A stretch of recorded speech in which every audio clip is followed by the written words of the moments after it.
Okay, so all I did to make this trap is I got about a 6 or 7 foot tall sapling, cut it off, shoved it into the ground. Down a little ways, all I did was tie a toggle on it with a clove hitch, and then you're going to need some sort of trigger stick, probably 1.5 feet long, and I tied a clove hitch at the top of this because whenever you set this trap, this portion is going to have your line going out into the water, and then you also need a Y stick that you could pound into the ground. You can see we have our Y stick in the ground.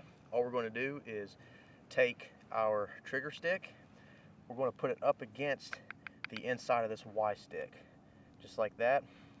Then we're going to take our toggle, run it back up and through, just like this, so that it rests on this Y stick. You can adjust it up and down to control how sensitive you want your trigger. And then this top portion will be the line going into the water. If you have a bobber on your line with a hook and a worm or something like that, whenever your fish grabs onto the hook, all this is going to do basically is set the hook and hold the fish there until you can get to it. Whenever the fish takes the bait, it's going to pull out and it's going to go up just like that. Why I like this trap so much, especially for fishing. Fish are typically easier to catch and kill while you're in the field. Not only that, let's say you want to have multiple lines out while you're also actively fishing. You could set 5 or 6 or 7 of these around this pond right here, and more than likely you're going to have a fish on pretty soon.